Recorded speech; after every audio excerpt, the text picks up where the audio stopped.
And greetings, everybody from all around the world who's joined us this evening. Wherever you are, good morning, good afternoon, and good evening.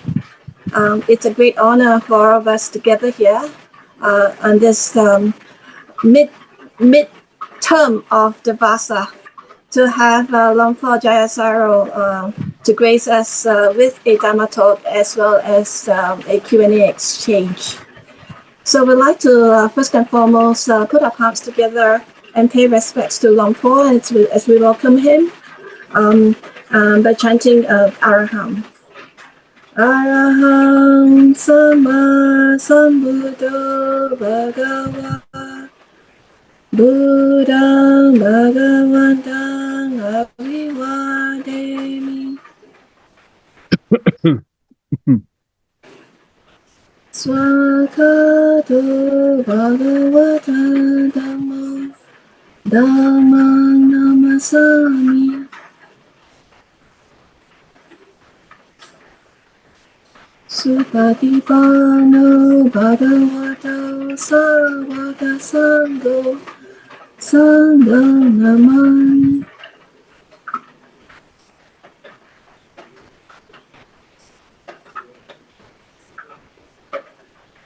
Luang Por, I'd like to now invite you to lead us in a short guided meditation before we invite you to give a short desana, and then we'll go into a Q&A session.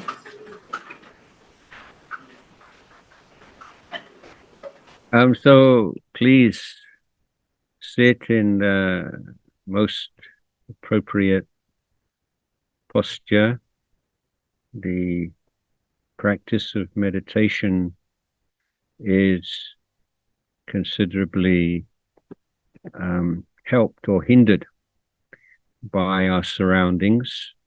So best to be in a place without distractions, with telephones turned off and so on. But the most important surroundings, the ones that we take most responsibility for, are the physical environment, that's to say, posture. So I don't think it really matters how you place your hands or your legs, your feet, but what is certainly important and has an effect on the meditation process is the spine. So you want to sit straight but not stiff. You can imagine as if there's something just pulling your head up to the ceiling, just like a string, like you're a puppet, and just like pulling you up. The practice of meditation is a learning practice. We're learning how to put forth effort. We're learning how to protect the mind from unwholesome dhammas, how to let go of unwholesome dhammas, how to introduce wholesome dhammas into the mind, and how to develop wholesome dhammas that have already arisen. So I'd like to suggest you don't look on meditation as a technique aimed at producing an effect, but that your interest is in learning how to put forth right effort, these 4 kinds of right effort. If you look at it in this way, then every meditation is useful, beneficial, regardless of the stillness or the agitation of the mind. So you should end a meditation feeling that you've learned something, even if it hasn't turned out as you would like it to. So to begin with, we can just be aware of the breath throughout the body. So from the head, the face, the neck, shoulders, arms, hands, torso, the bottom, the legs, the feet. Just feel the whole body. Just say hello to the physical reality that's manifesting right now, because this is the real world. And the body is our world, the real world. We need to be familiar with it. And so we use the breath as a way of introducing ourselves to the body and being aware, awake with the body, not with how we wish it was or how we think it is, or just simply the sensation of the body as we breathe in, as we breathe out. And we may compare this or visualize this as our body being similar to an oxygen balloon that's expanding and contracting with the breath. So this is a very pleasurable thing to do. It's easy, and it's a good way to start meditation. It's not a big burden, a great challenge. Just feel how good it is just to be right here, right now, just being aware of simple, everyday breath throughout your body, from the head to the feet. So no expectations, no cravings, no fears, just really normal, everyday, real world. Breathing in, breathing out. What more do you need right now? And you're observing. You observe that actually it's not you who's breathing, it's the body breathing. Body breathes in, body breathes out, does its thing.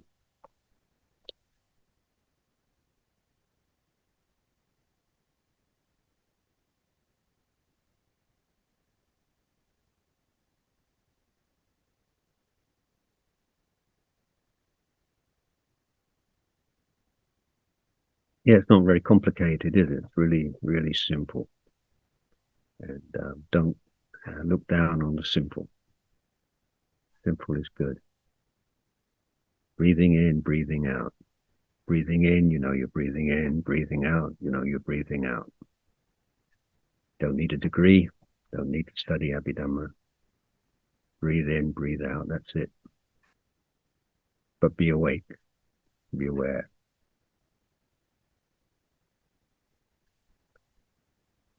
And we can also combine this with the metta practice. So as you're breathing in, you're feeling your whole body absorbing the breath, feeling that breath in every part of the body, from the head to the feet, like a balloon expanding and contracting. So now we add an extra, a new dimension. The breathing in, imagine love, unconditional love and kindness, metta, coming into your body and your life. Breathing in and just feeling that love and that kindness without conditions, without reservation, without demand. Just feel the body of breath, the body of metta. And when you absorb the metta, then you release. Just imagine the body as a lantern, a lamp, and the breath leaving your body in every direction. The front and the back, the side, left side, right side, above and below. Just like a light emanating from a lantern. And this is the light and warmth and beauty of metta. So the breath comes in, the breath comes out, and metta comes in for ourselves. We just breathe in that refreshing, wonderful, loving kindness to our body and our mind.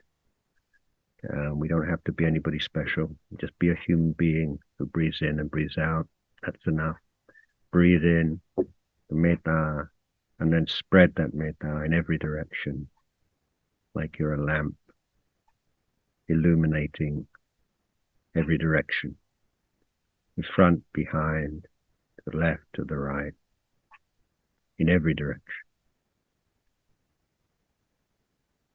Above, below, spreading that light, breathing in, breathing the metta into your life, breathing it out, and spreading it with all other living beings.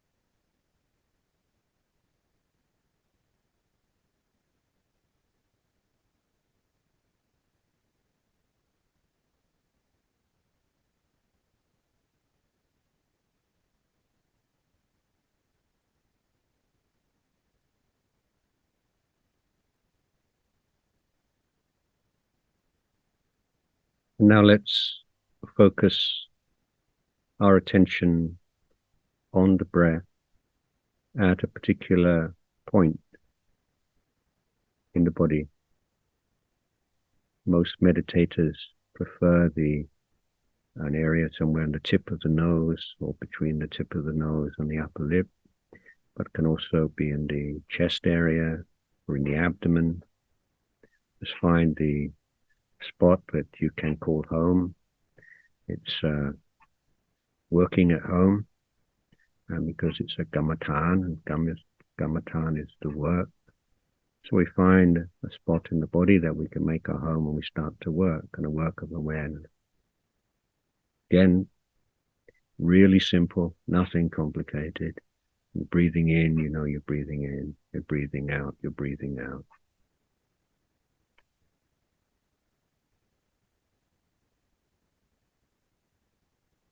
It's simple, but not so easy, is it? And in the beginning, one skillful means that you may consider is to divide the breath into three sections, three phases. The initial, the middle, and the final phase of the in-breath, initial, middle, and final phase of the out-breath, and then those short pauses between the in-breath and the out-breath and in-breath. So now rather than having two things to be aware of, the in-breath and the out-breath, you have 8. You have the initial phase of the in-breath, the middle phase, the final phase, short pause, initial phase, middle phase, final phase of the out-breath, short pause. So just giving the mind a little bit more to hold on to in the early stages of the meditation.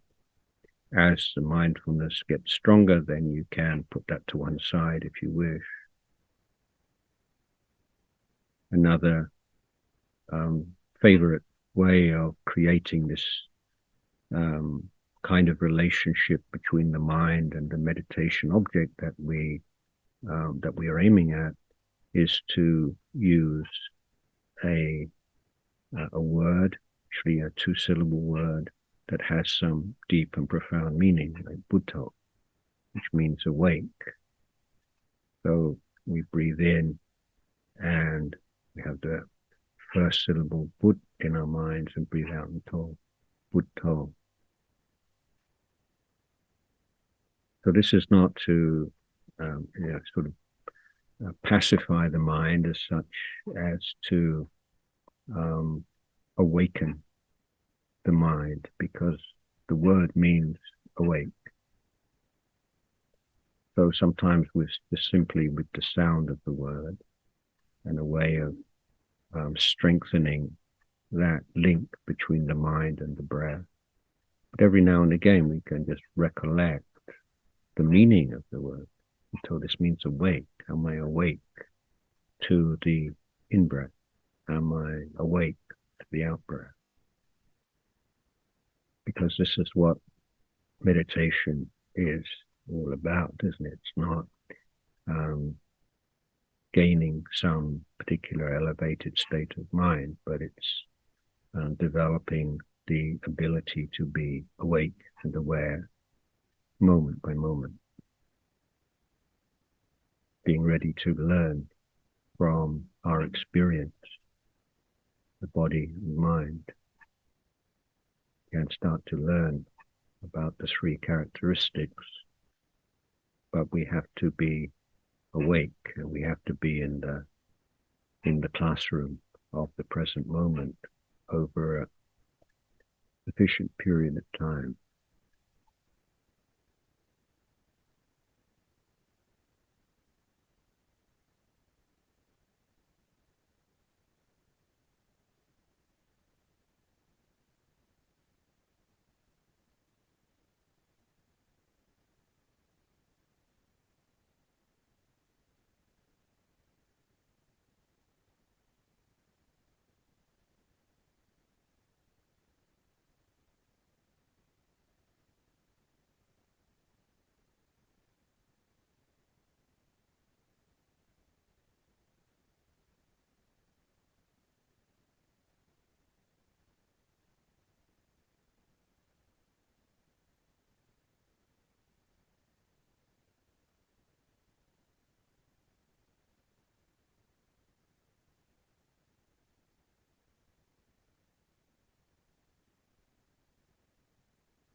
Okay, so if you would like to simply open your eyes and bring the meditation session to an end.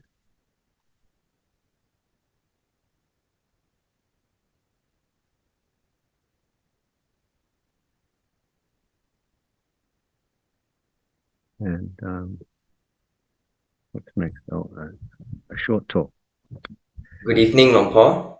We would Good evening. now like to formally request for the Dhamma. Okay.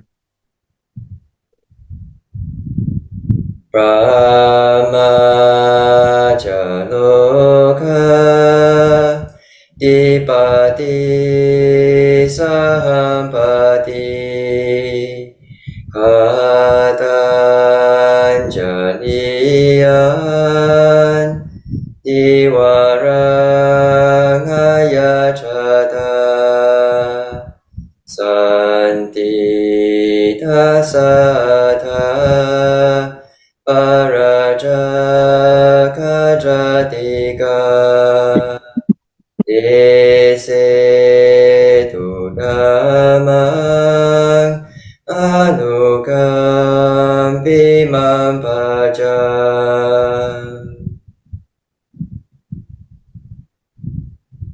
Namo tassa bhagavato arahato samma sambuddhassa. Namo tassa bhagavato arahato samma sambuddhassa.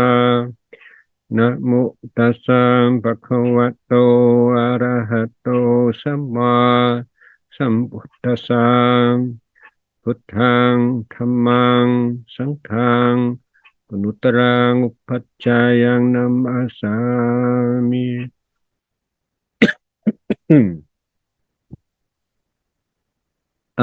So yes, this is going to be a short discourse so that we have as much time as possible for questions and answers. So make sure I can say something which is most useful to you in this precious time we have together.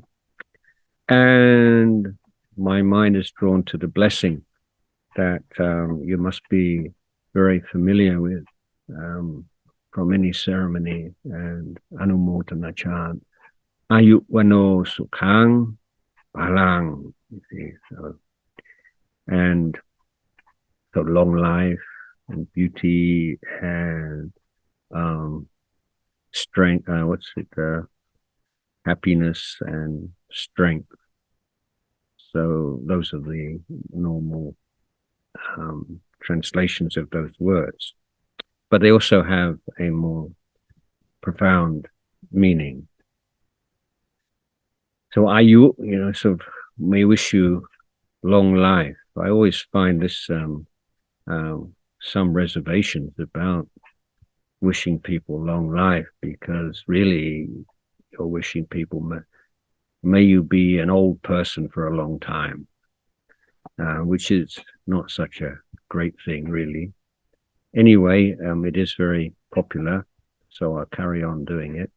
But the more profound meaning of this term is related to the Iddhipadas, the four roads to success. And they begin with Chanta. And Chanta is wholesome, intelligent desire. So it's contrasted with Tanha, which is unwise, unintelligent desire. One feature distinguishing them is that craving, the unwholesome desire, is usually focused on the result of an effort, whereas Chanda is concerned with, focused on the quality of the effort and the process.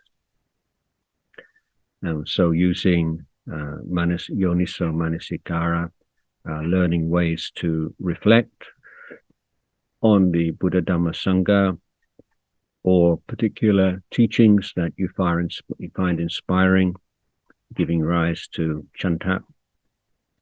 And once Chanta has been established in the mind, then effort arises naturally. When you have that commitment and interest and enthusiasm, effort is effortless almost. So again, keep coming back to those four kinds of effort to protect the mind from unwholesome dhammas, to to abandon unwholesome dhammas already arisen, to introduce into the mind those wholesome dhammas that are not there yet, and to cultivate and develop further those that have already appeared in the mind. So if you have an effort, well-directed effort, fueled by chanta, then the mind will focus. And there will be, in Itipada it's called citta, which is really a name for samadhi. And with samadhi or citta, then there's a further dhamma, and it's called vimamsa, and that's really a name for a particular kind of wisdom. So the emphasis here is not on wisdom as vipassana and understanding the three characteristics, but it is the wisdom to be constantly learning from our experience, from our successes and failures, and tweaking and adapting our effort appropriately. And it's good to spend a little bit of time every day just to look back on our meditation and to see what we've learned today. In fact, it's good to do that with your life in general. Some vimamsa is always a boon. It's always helpful. Make sure that you learn the lessons of life, and you need to stop and just give yourself the time necessary just to draw some conclusions from the observations that you make. So on the path to success, which is tied with in the Dhamma with living a long time and old age, healthy old age, chanda, healthy, intelligent desire, effort, viriya, focus, and this wisdom called vimamsa, which is reviewing and learning from experiences and applying that experience in order to make better, more effective effort in future. Vana, or beauty, and we can look at the conditioning factors for beauty and attractiveness of appearance. And the two factors here are patient endurance, and metta. So I'm sure you're probably aware of people who take a good photograph and look very attractive, but in real life, if they're kind of irritable and get angry and lose their temper very often, then their face transforms from like a deva to a yaka or a yakini. And long term, the karmic effects of that mean that the beauty of the features is undermined and it no longer appears. And similarly with metta, you see so many references in the suttas and to those who are pure, clear faculties, and the beauty and the radiance that comes from metta is something that I think we're all familiar with. We know that the great practitioners and the Kruba Ajahn have so much metta, and how, although if you were to take a photograph, it probably wouldn't win any beauty prizes, but there's an inner beauty that shines through the physical features. So vana here, we're not just talking about like superficial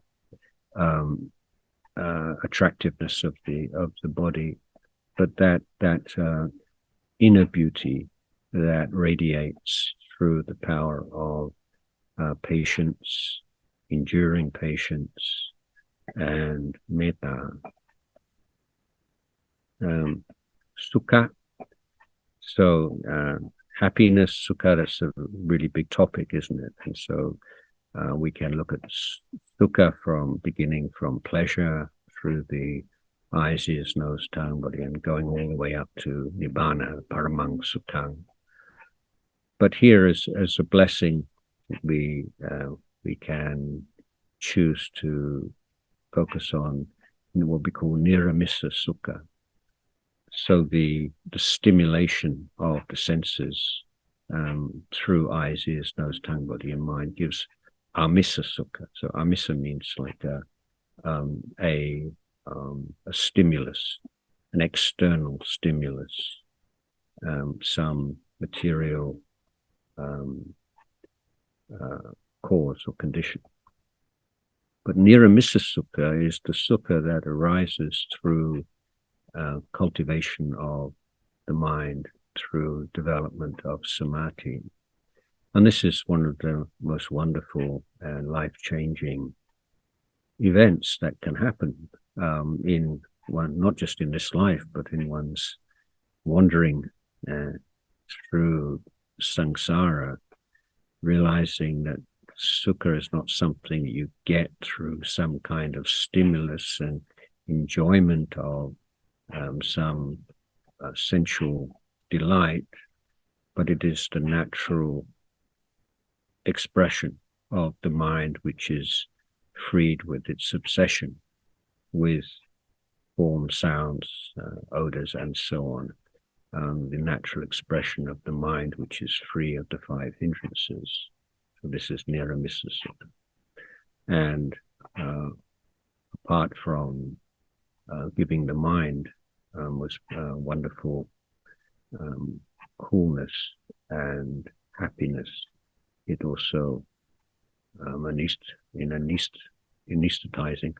the defilements, provides the foundation for vipassana. Finally, bala or strength.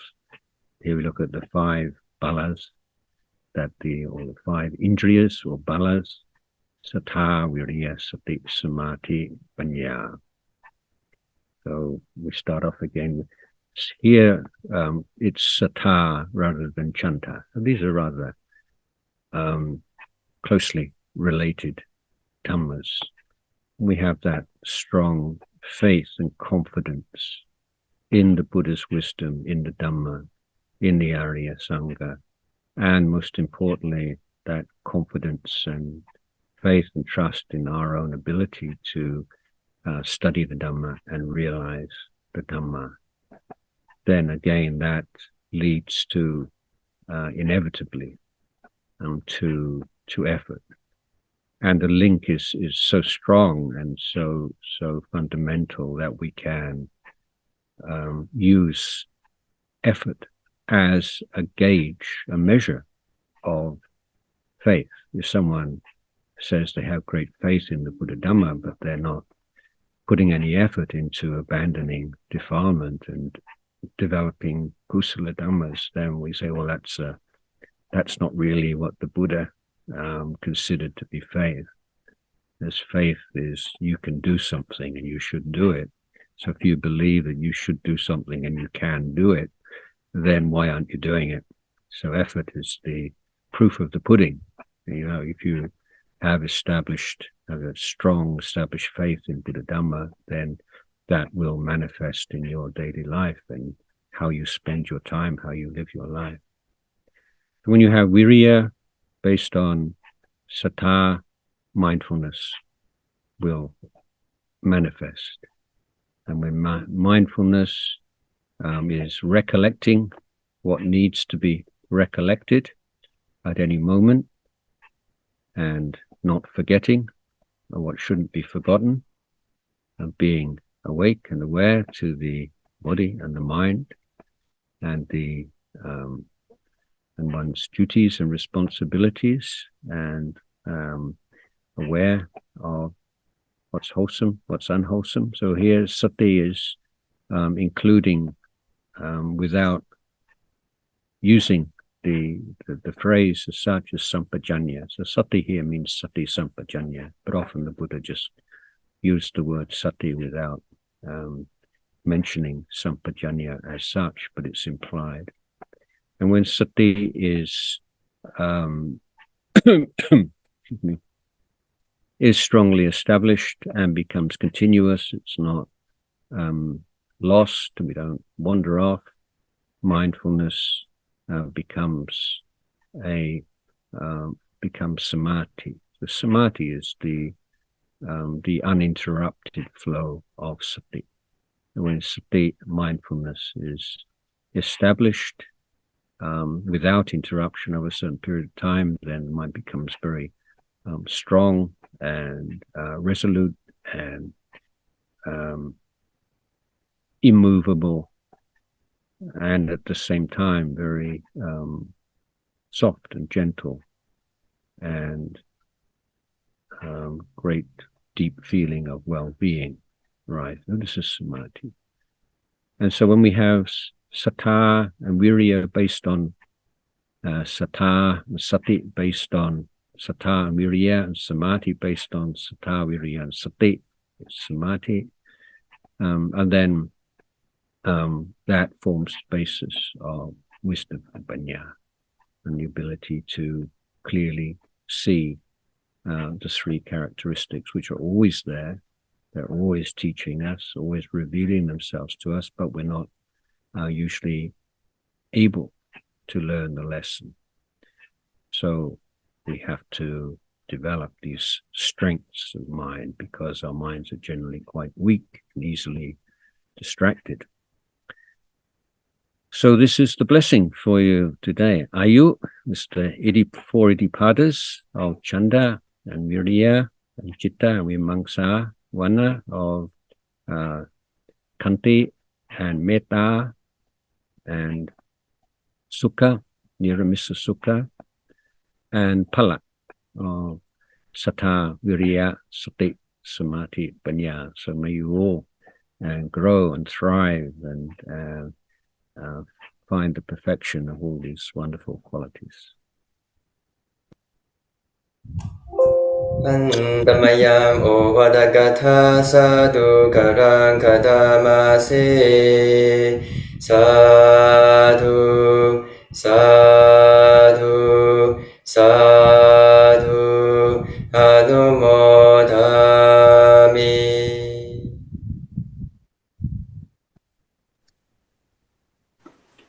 Thank you, Luang Por. You're welcome. You always give us a very short but powerful desana that many of us have to go back and sit for many months to think about.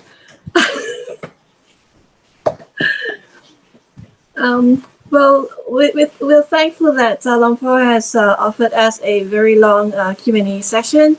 We'd like to now open the floor for questions and answers, and invite everyone here to please feel free to click on the raise hand button and ask a question, or to type in a question in the chat box, and we'll help you to read it out.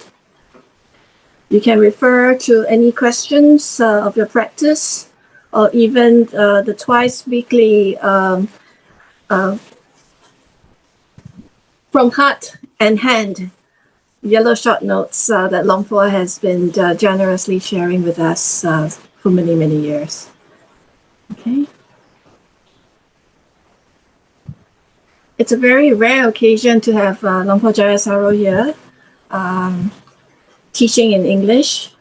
So if you have any question at all, or if you have any comments, any remarks, feel free to just raise your hand and we'll invite you to unmute.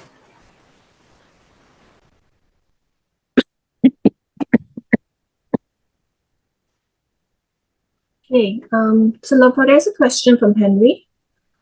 Tanajan, thank you so much for the teaching. Can you please kindly expound on how to deal with the uncertainty of sickness? Sorry, the what? The uncertainty of sickness. Uncertainty of sickness. Well, basically you either get better or you don't. So you prepare for both. So that should always be in your mind. Of course, you want to get better and you do what the doctors tell you, but maybe you don't get better. And that's the teaching, the wisdom of uncertainty. So we don't feel threatened or intimidated by it or undermined by it, but that's life. That's everything. It's just like this. It's uncertain. But we study the causes and conditions for good health, and we try to fulfill them in terms of diet and rest and exercise and so on. But there's no guarantees. You can eat all the good foods and take the supplements and do yoga and tai chi every day and sleep every good night's sleep, and you'll die anyway. It's you're not going to become immortal through these things. So we are just aware of the uncertainty of these things, and sometimes they get better, sometimes they don't. So the Buddha says, don't identify with the body so strong. The body is the body, and in our daily practice, we're constantly trying to see the body in the body, or the body as the body. And this is the first of the 4 satipatthanas. And as I mentioned earlier, just observing the breathing process. It's not anybody there breathing. The body breathes in and the body breathes out. And you go out in the sun and the body sweats. You go into a cold place and the body starts to shiver. And you drink something, and before long you need to go to the bathroom. Just observing all these really simple, everyday, obvious features of the physical body. And you become more and more at peace with it. You recognize, it's like this. This is the body. It's just this much. So it's seeing the uncertainty of sickness in the body. That's good. That's a sign of wisdom. Thank you, Luang Por. Sadhu. Can I please invite Kai from Germany to ask a question? I think this is with regards to your practice. Thank you, Luang Por, for your reflection. I was wondering, what are your thoughts on during meditation retaining single-mindedness or one-pointed concentration as opposed to composure or collectedness of mind during meditation? Thank you. I think these are more like semantic issues. I don't think that one-pointedness or one-pointed is really a good translation of the Pali ekaggata, and the idea that there's something called one-pointed concentration is not one I really agree with. On one occasion, Ajahn Chah was asked about the jhana factors. So you have vitaka, vichara, and piti and sukha, and then ekaggata, or one-pointedness. And he explained it in a way that I really appreciated. He said these like the initial and applied application of mind, the rapture and happiness of mind, you can compare these to 4 fruits, and ekaggata is like the plate on which the fruit is placed. So it's the kind of that which holds these other factors, rather than being like a specific quality of one-pointedness. So I think the distinction between like one-pointed concentration and composure and so on. So these are different words. The word composure is, I think, generally a translation of the word samahita, which is, composure is a good translation of that. But the most important point I think that I would like to make, if I can be one-pointed, at least in this, is that the role of samadhi is, or the samadhi occurs, let's say, when the 5 hindrances have been abandoned. So that's the necessary support for any really incisive and penetrative wisdom. There has to be an absence of the 5 hindrances. So whether that absence is one in which there is maybe some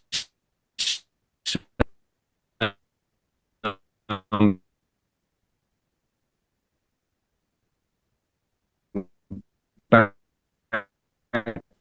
noise or some period of complete silence of the mind, then these are different phases of meditation. Certainly so we could say, to use the words that you used, that composure of mind is what occurs when the 5 hindrances have been abandoned. Now, most of the teachers in the Thai forest tradition, including Ajahn Chah, would say that if you can take the samadhi to that completely still level in which there's no sense of the body and the mind, then it has a powerful, it powerfully enhances the wisdom faculty and the development of vipassana.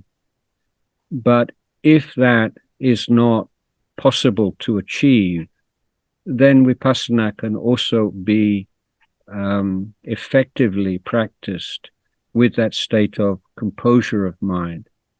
So that state, he also gave a simile. So it's a bit like a chicken in a coop.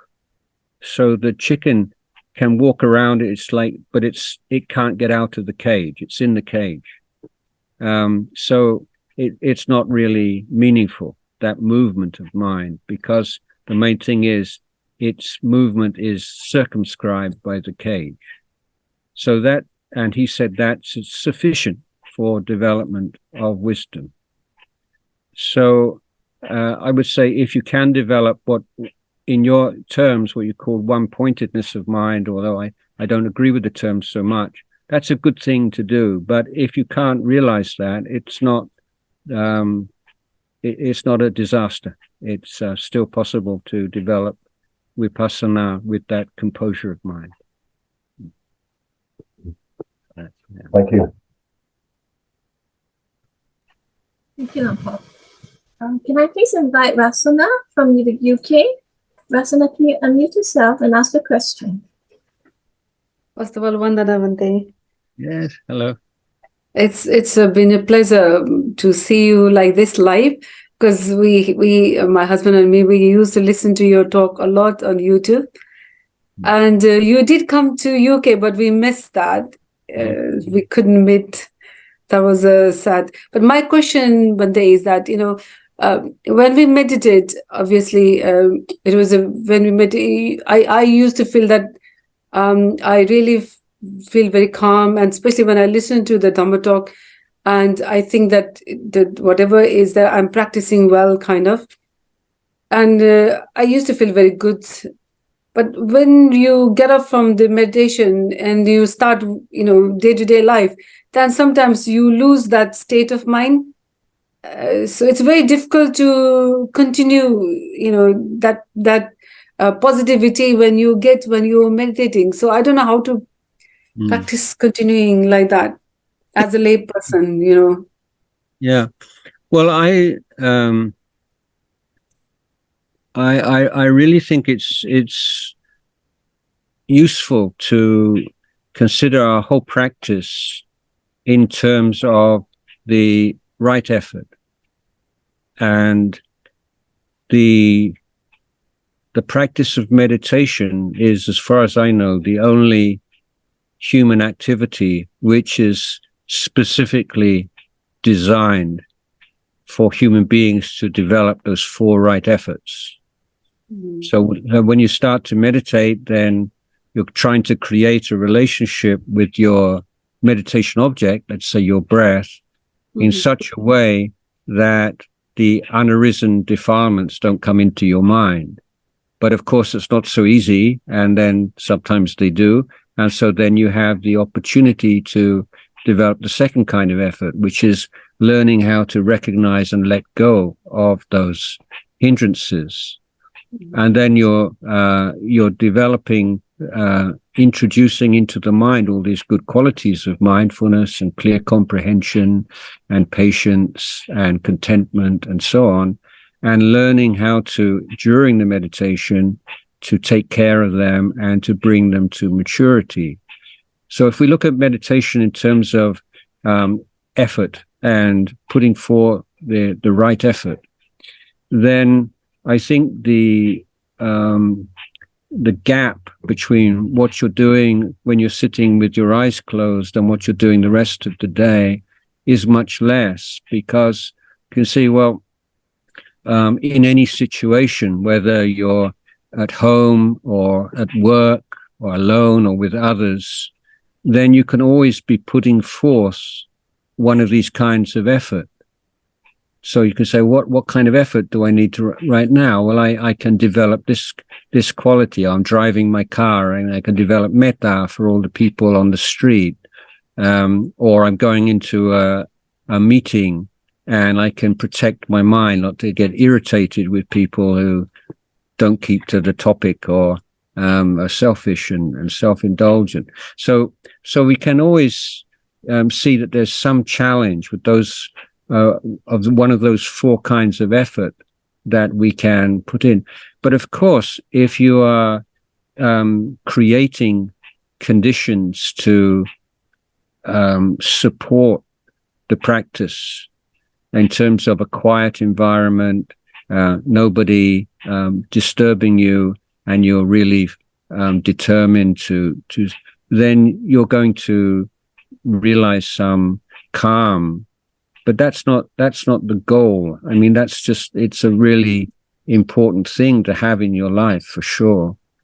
And if you do it especially in the morning, then it stays with you through the day. But its value is not just in just feeling a little bit more peaceful and calm in daily life, but it's enabling you to learn from your experience, because this is really what we want to do as Buddhists. We're lifetime learners. We're learning in every situation, and we want to learn how to learn more. So the more mindful you are, the more you learn. The more you abandon, the more you develop.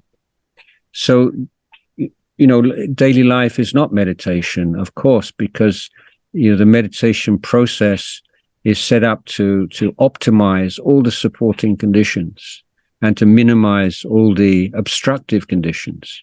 In your daily life, that's not the case. Often, there's not many supportive conditions and there's a lot of obstructive conditions. But so that's just life, isn't it? That's the way it is. But we say, well, what's the best thing I can do right now so I can maintain this continuity of practice? It may not be like calming practice, but this is wisdom practice, or this is patience practice, or whatever's most appropriate at that particular time. Thank you, Vande.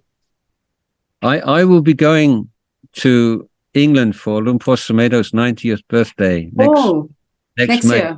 Maybe I see you. June or May. In May. Now we will meet you there, Vande, then, Amravati. Yes, Definitely. for the 90th birthday celebration. Yes, many of us are going, Luang Por. Okay, see you all there. The whole world's going. Okay, I'd like to now invite David. David, to please ask your question, David. Good evening, Luang Por. I just have 2 questions. Well, kind of one question.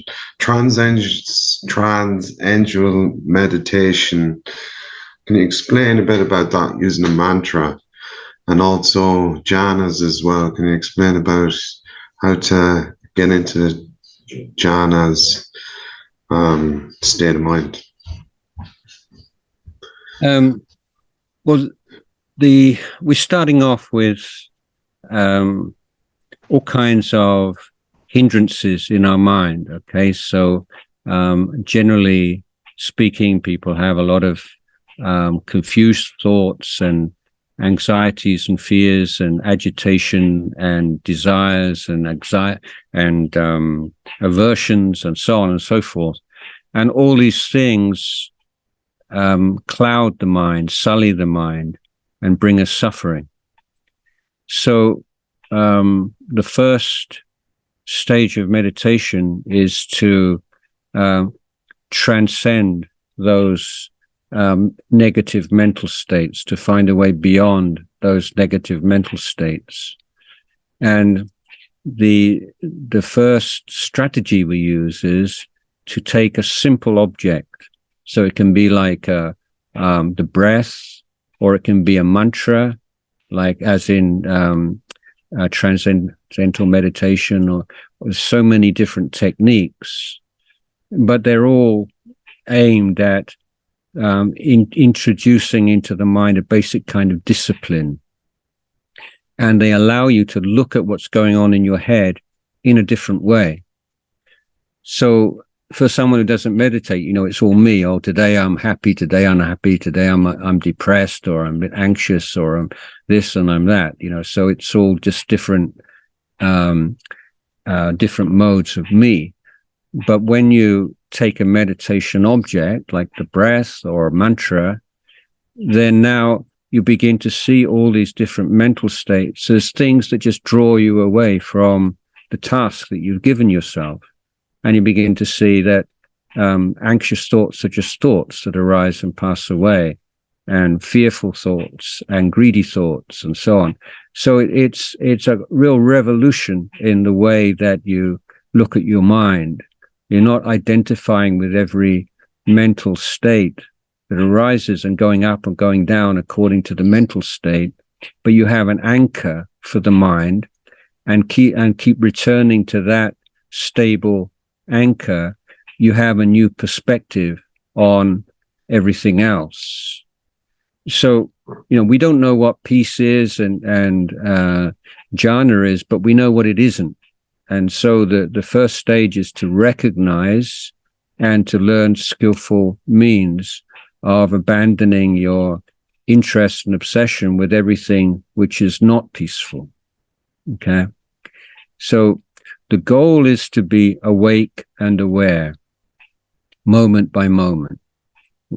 Now, if you sustain awareness for a long enough period, then the mind starts to change, and it enters a state we call samadhi. And if it goes really still and lets go of even of the thinking process itself, then we're going into jhana states. But the thing with jhana states is that you shouldn't, it's not wise to set them up as a goal of practice, because then you get a lot of craving and a lot of anxiety, or you don't, it becomes another worldly activity. I want to get jhanas. Why don't I get jhanas? Why is it taking so long? Why do other people do it? Maybe I'm not doing it right. Maybe there's some other way I should be doing it. And all these kinds of stuff comes into your head. So the thing is, if you can make your goal, immediate goal, to be awake and aware right now, letting go of attachment to negative mental states, and just allow that process to take place, and then you'll get more of a feel for what takes the mind to more deeper and profound states of concentration like jhana, and what takes it away from you.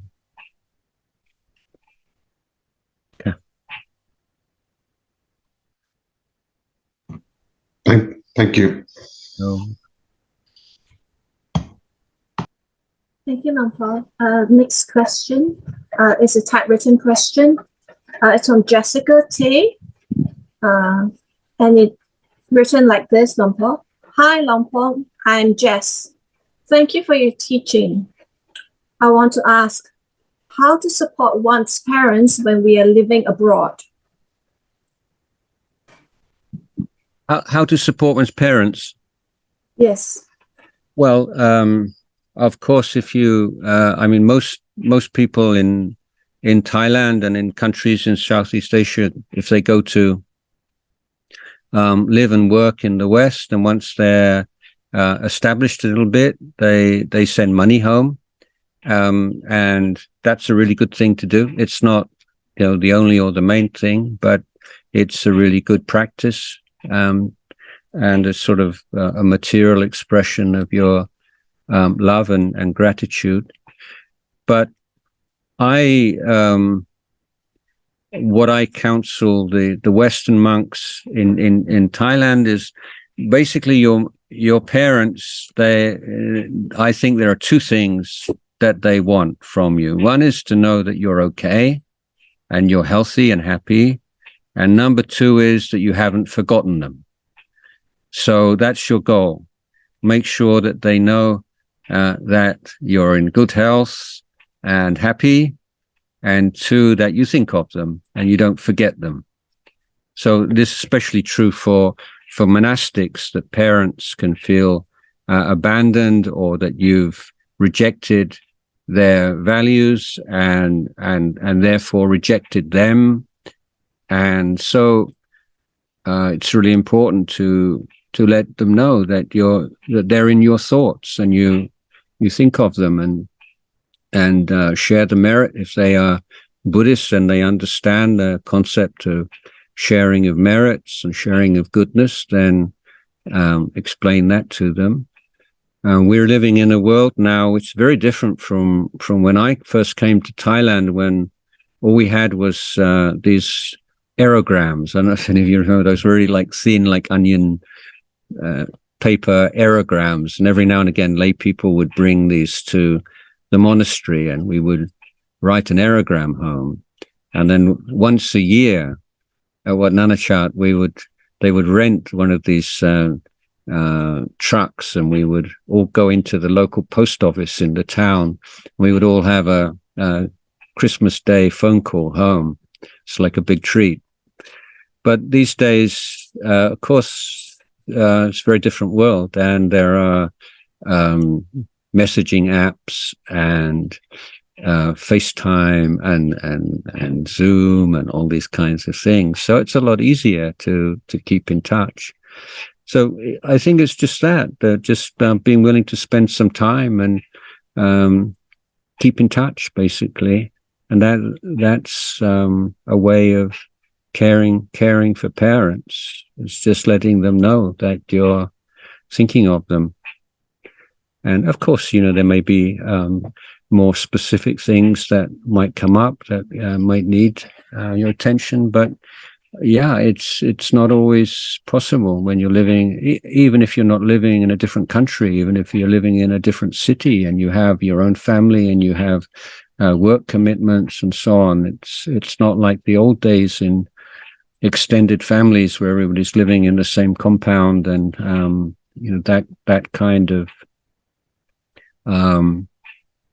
kind of setup is very hard to come by these days, because the world's changed.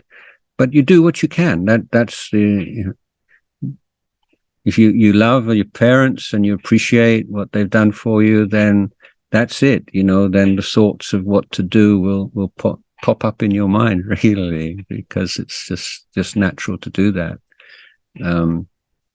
So nothing very profound here. Keep in touch.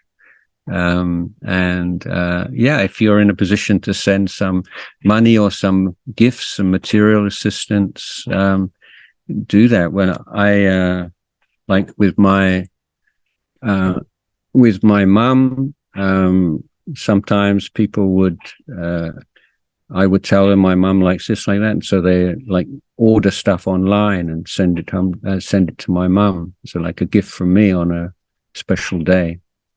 So there are lots of things you can do with modern technology. Thank you, Luang Por. These are also very practical tips. Next question, and this is from Aya Ajita, Sister Evie in Indonesia. You would remember her. Mm-hmm.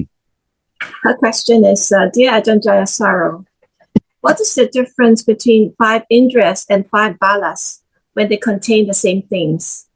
Anumodana. Yeah, I know. I mean, I don't really have a good answer for this one. I mean, I've been wondering about this for 40 years and looking up all the texts and I must say, I don't have a really sort of convincing answer for it. I mean, they are the same things. It's not like you develop satar in the Indriyas and then satar in the balas, and then you have to sort of coordinate them. It's just one thing. But I think it's in terms of their function and their strengths, and balas are these qualities seen in terms of their ability to suppress or to remove the opposites. So satar takes away doubt, and virya takes away laziness and heedlessness, and mindfulness takes away lack of mindfulness, and samadhi takes away agitation, and panya has victory over ignorance. So but I think practically speaking, rather than, so that's more of a kind of intellectual or a particular way of reflecting on them, and I'm not sure it's that helpful in practice. It's much more important to really focus on how to create and sustain and cultivate faith and these 5 qualities, whether or not they would fit in the category of Indriyas or Balas. My answer is that in in practice itself, they're one and the same. Thank you. The next question is from Ravindra, and it is, Lord Buddha in many suttas commented that a practicing mendicant can reach goals in 7 days, 7 weeks, 7 months, 7 years. Ajahn, could you please elaborate on this? Yeah, it's actually not that many suttas. I think I'm only aware of 1 or 2, but the I think that it's simply the point the Buddha is making is that liberation is possible to achieve in a very short length of time for some people. So 7 days is a very short period. 7 weeks, 7 months, 7 years. It's more of an exhortation and a giving of gamlang jai and energy. You can do this. It's right here, right now. It's not beyond your capabilities, and the length of time will be influenced by the intensity of and continuity of your effort. But I don't think that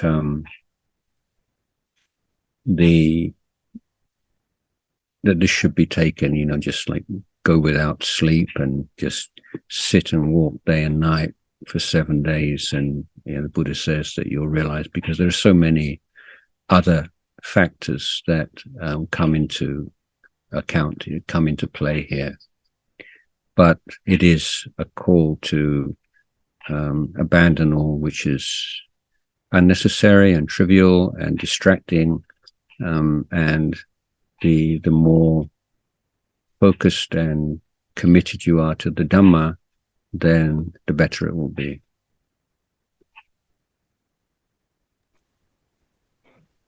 Thank you, Luang Por. Next question. These are all typewritten questions. I'll read them out. This one is from Tina. Tina from Singapore. Thank you, Luang Por. May I ask, how can we assist persons who do not have mental abilities, example, mental illness? How do we help them to help themselves to create good karma so that they may return as humans to follow the Dhamma path that will lead them to eventual liberation? Well, I mean, there are many different kinds of mental illness, aren't there? And the level to which they hinder someone in growing in Dhamma varies very much. But I would say that the emphasis on dana is very important here, and for people with depression, for instance, I think it's very, very therapeutic, and turning away from an obsession with your own body and mind and problems and so on, and looking to create happiness for others or to reduce their suffering in some way is just a very liberating practice. And so I think for most people with mental illness is such a wide term, isn't it? But I would say encouraging people to do things for other people. Bake a cake. My granddad, he didn't have mental health problems, but when he was old, he used to like to bake a cake, and then he would cut it up into slices, get in his car, and then drive around the island on which he lived, and giving out all his friends and relatives a piece of cake, and it used to give him great happiness. And there's simple things like that, do things for other people. If it's these are very like tangible things, like slices of cake, that's even better. But kindness, goodness, I think anybody can practice that. Although meditation practices might not be possible, you can create a lot of good karma just through kindness and generosity, goodness. And if someone is capable of understanding the 5 precepts, then that's the other really fundamental condition for rebirth in the human realm. So if you can encourage someone to keep the 5 precepts and be kind and generous, then you've done a wonderful service to them. Thank you, Luang Por.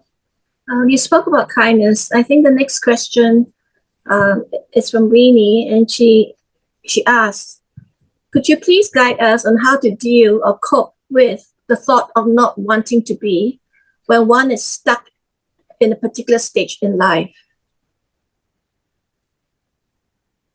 It's just a habit you've gotten into. It's just a rut of the mind. You don't have to continue. I mean,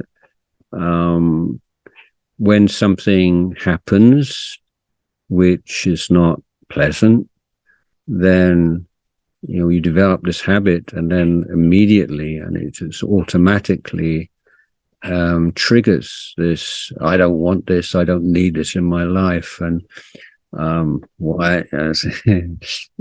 and it's nothing more than a habit that you've developed and accumulated. You weren't born like it, I don't think. When you were a baby, it's something that you've taken on, and it's something you can do something about.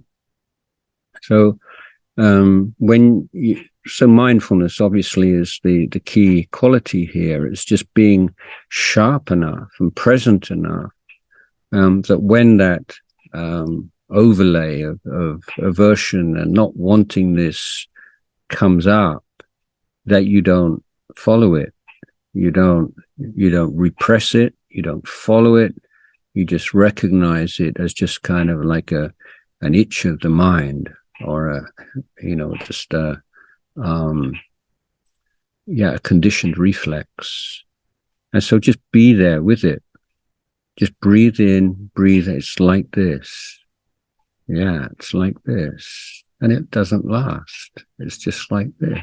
It's okay. I can handle this. It's not so bad.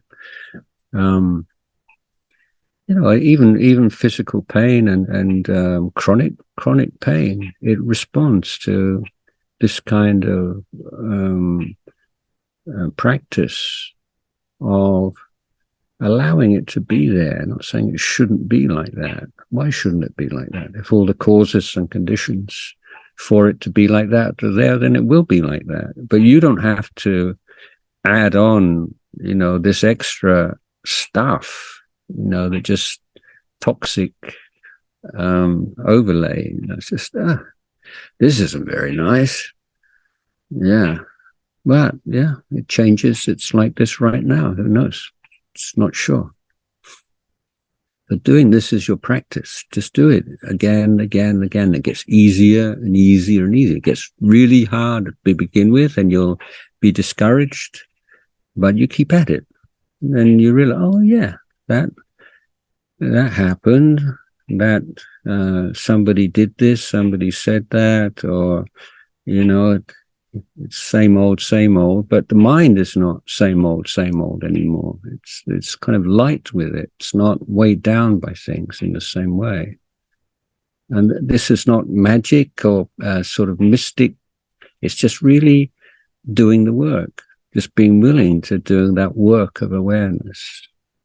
It's work. It's like learning to play the piano or anything else, developing that kind of mindfulness and consistently dealing with things and not following them blindly and giving into them and not repressing them, that middle way between the two.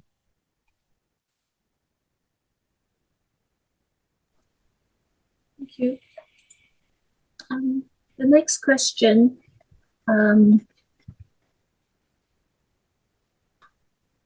from Vic. The question is, hi Ajahn, can you please elaborate? How do you recollect? How do you do recollection of the Buddha in practice instead of breath meditation?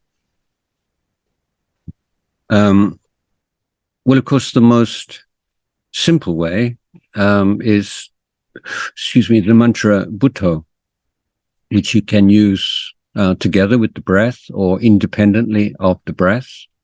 Independently of the breath, you can go as fast or as slow as you like. Buddho, Buddho, Buddho, Buddho. You can customize that to your needs. So you're putting down distracting thoughts, just using basically the word itself. But the word is full of meaning. And so every now and again, you can incline the mind towards the meaning of the word. And then if after a while you find your mind start to wander into non-Buddha related topics, then come back to Buddho, Buddho, Buddho again. And so reading is important, study of the Buddha's lifetime, going through the qualities of the Buddha that we chant every day. What does arahang mean? What does samma sambuddha mean? Vichacharana sampanno sukhato lokavidu, and so on. And so look them up, study, so you have a good feeling for their meaning. Read the suttas and make notes of times where you're really so inspired and impressed by the Buddha's wisdom or his compassion or his purity of mind. And I got some insects.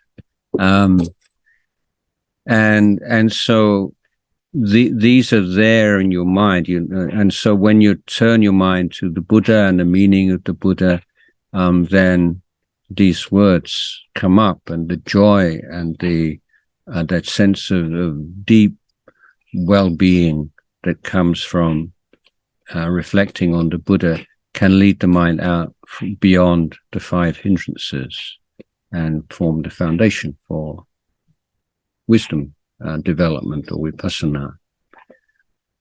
So this is a samatha technique, if you like. It's a way of putting down the hindrances and using that inspiration and love and respect that we feel for the Buddha as our tool. But the strength of that love and respect and inspiration will develop according to the amount of reading and listening and studying that you do, and so you have a real feel for, what the sublime being that we call the Buddha. I hope that answers your question, Vic. The next question for you, Luang Por. What does Ajahn Chah mean by this phrase? It is just this much. Yeah, it's just this, isn't it? I mean, it's just this much. It's nothing more than this. It's not less than this. It's just this much. It's one of those phrases which its power lies in that it exposes the craving for something to be more than it is or not what it is. So whether it's Kama tanha, bhava tanha, vibhava tanha, these three different kinds of craving, they're all discontent with just the bare nature of what is right now. It's just this much, or with sensual pleasures, why are sensual pleasures so so unsatisfying? So there's nothing wrong with sensual pleasures if you one, you have your boundaries of the 5 precepts, and 2, you don't have any unrealistic expectations that they're going to bring you any real happiness. It's just this much, like you can watch a movie, listen to some music or something. Yeah, it's okay. Well, it's just this much. There's nothing more than this, nothing less than this. It's not going to give you any lasting pleasure and happiness. It's not going to enlighten you. It's just this much. It's just nothing more than this, nothing less than this. It's just, so being able to see things through without being caught up in all our cravings and desires and defilements, and just see things the bare, essentially just a conditioned phenomena. So just this much means this is a conditioned phenomena, I guess, to use a more sort of technical term.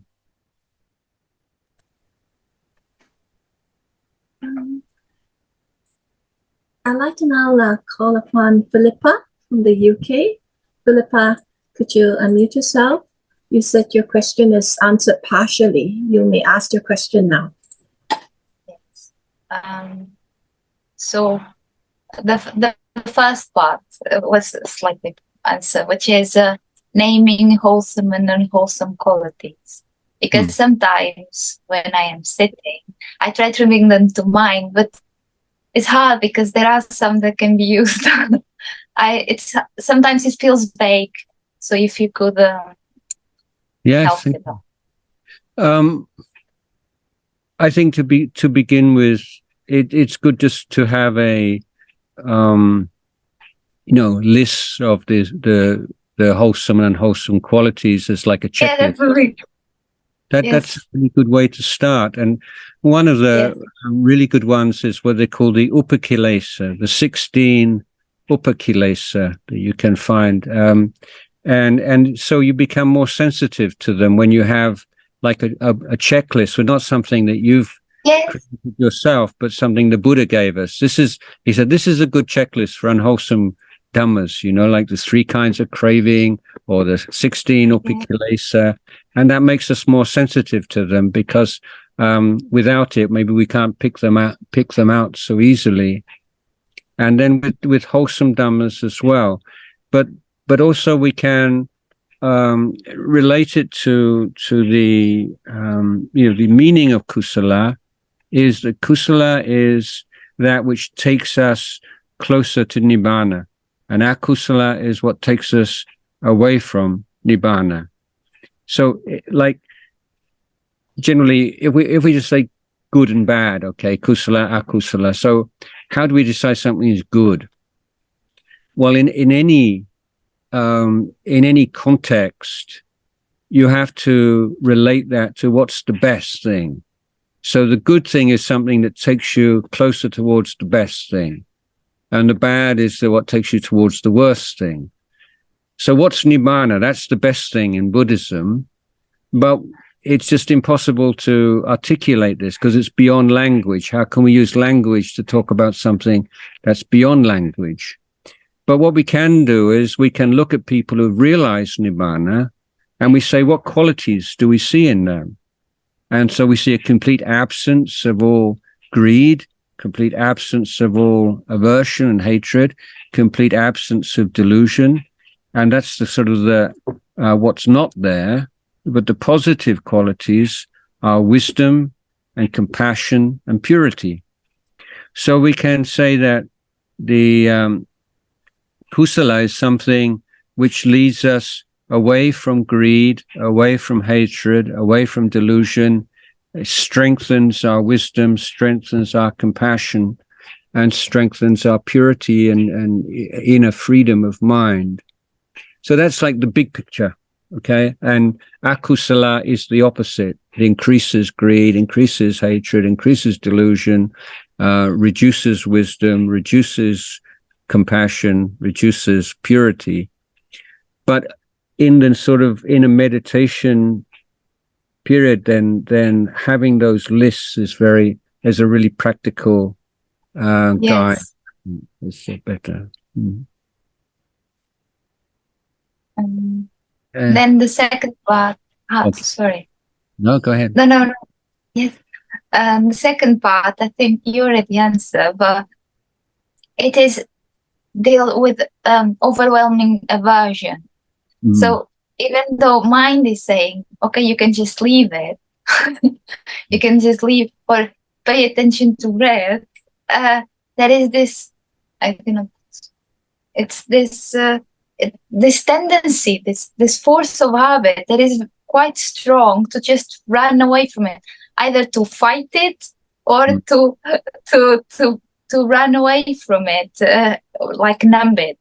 And sometimes the contraction is so hard that I don't know how to. It's gradual practice. So Buddha said, like, practice is not like going in the water. It's not like a swimming pool. He didn't say swimming pool, but this is my like just sort of diving into deep water. It's like you sort of gradually walk out into the sea, and it gradually goes up your calves to your knee, and then, gradually rises. And so there's no quick fix for something that may be not just habit in this lifetime, but many lifetimes. And just putting that out of your mind, this is going to be maybe a long time, maybe my whole life. But what else is there to do? Just make it worse, or just follow it. That's not an option anymore. So even if it's, even if you feel like it's 1% better or 2% better, that's better than 1% worse or 2% worse, isn't it? So just take baby steps and just keep working, and you don't push yourself too much, but don't relax too much. This is the skill of practice. Push yourself a little bit. And really, when you do have some success, remember that, really, so that when you all those doubts come up in your mind, I can't do this, I don't want this. You say, well, I've done it before. I did it then, I can do it now. So you start to build up these new memories of times when you have been able to do it, rather than just all the times that you just couldn't deal with it. So, and don't use words like overwhelming. It's the words that we use make it worse. Like if you use the word overwhelming, that you've already lost basically. Yes, I'm setting myself up for failure. Yeah, Yes. exactly. Thank you. Yeah. Yes, thank you. Okay. Thank you.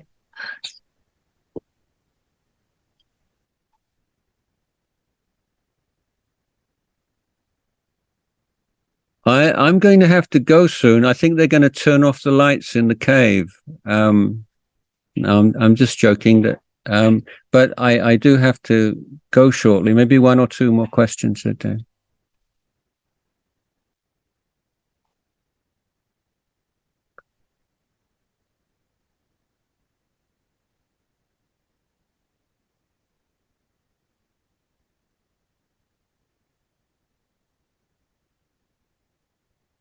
Is that it?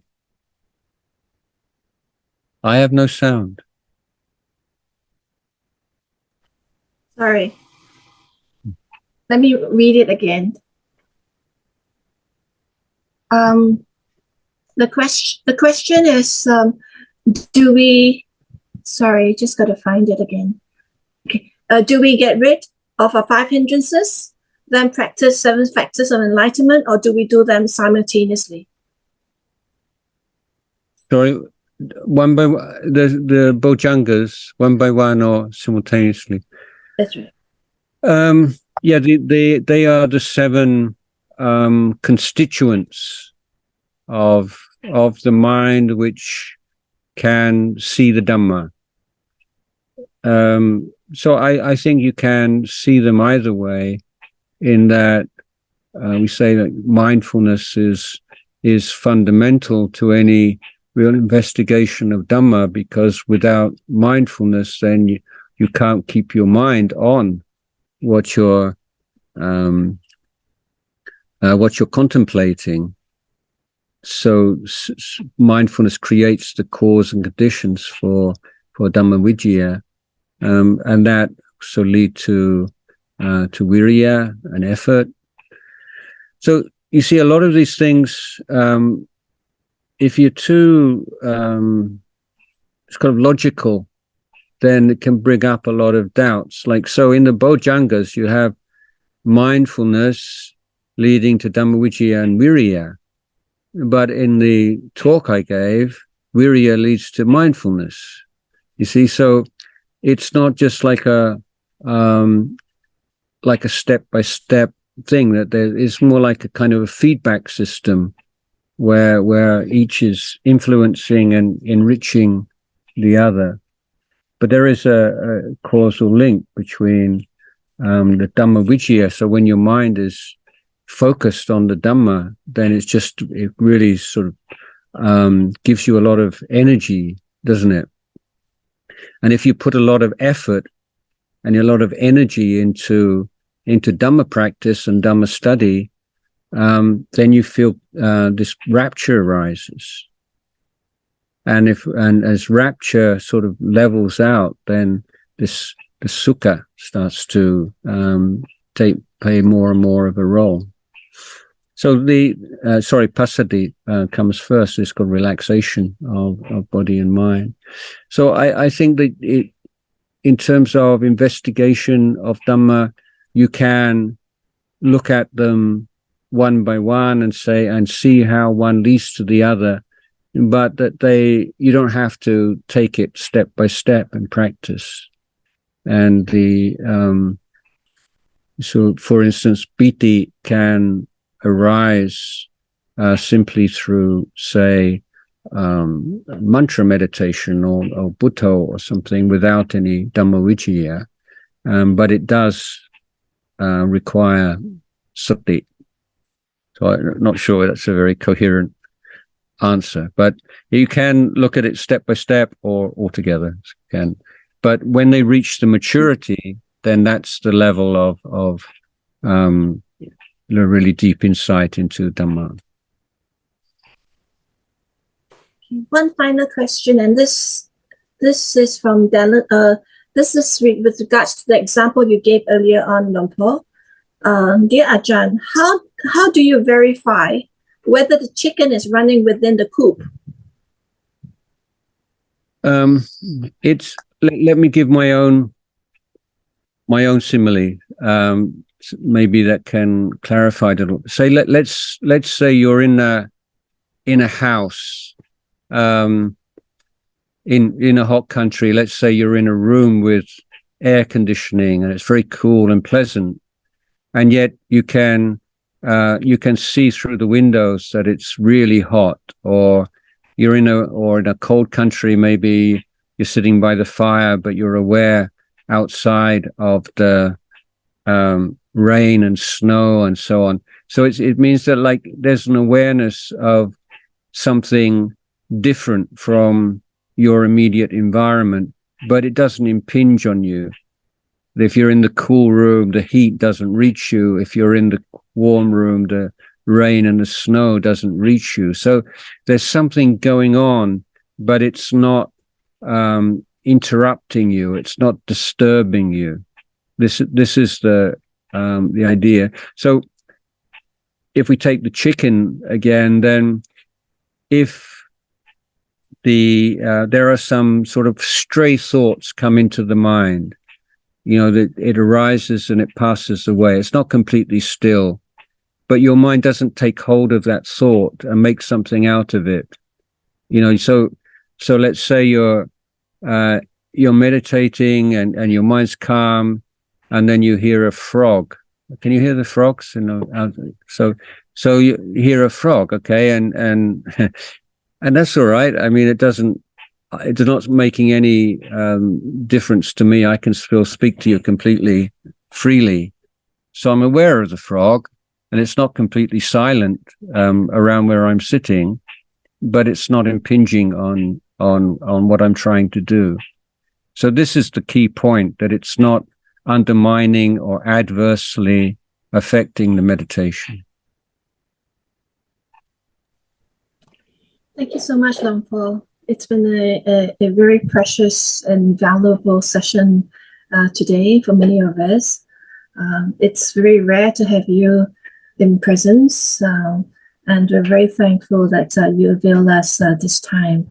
Yeah, We've all accumulated a lot of merits today, and may we please invite Luang Por to lead us in the verses of sharing merits and aspiration in English, please. Peter, I never chant this in English. I always chant in Thai. So maybe I'm not fluent enough isn't that embarrassing? Yeah. I'm a Thai monk. So you want to lead it, and I'll join in. Okay. You chant in Thai, Luang Por. We'll have you chant in Thai, and the rest of us can read in English. Oh, I'm not so good at. I just give a blessing, okay? So all the all the merits that we made this evening, let's share them with all sentient beings. May all beings be free from all suffering and grow in all that is good and noble and kind and wonderful and wise. And I'll give the yatha sopi. Yatha varivaha pura paripurenti sakarang evame vaito tinang petanang upakapati ichitang batitang tumhang kippameva samiccato sapphe purento sankapa Janto panaraso yatha manijotiraso yatha sapitiyo vivachanto sabharoko vinasato Matem Bhavatvantarayo Sukhi Tika Yuko Bhava Aphivatana Silisa Nityang Buddha Pachahino Chattaro Dhamma Vadhanti Ayu Vano Sukhang Phalang. Let us all now express the Anumodana by saying sadhu 3 times. Sadhu, sadhu, sadhu. In gratitude, let us all now put our hands together and wish Luang Por well as he continues the Vassa, and we'll chant Araham as a closing homage. Araham Sama Sambuddho Bhagava Buddham Bhagavantam Avivadi Swakado Bhagavata Dhammo Dhammang Namasami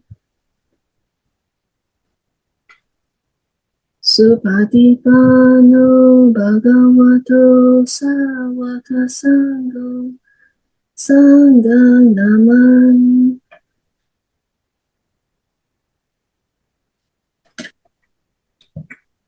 Thank you so much, Luang Por. Okay, so good evening, everyone. We should You've already given my blessing, so I'll just say good night. We'll see you again soon. Yeah.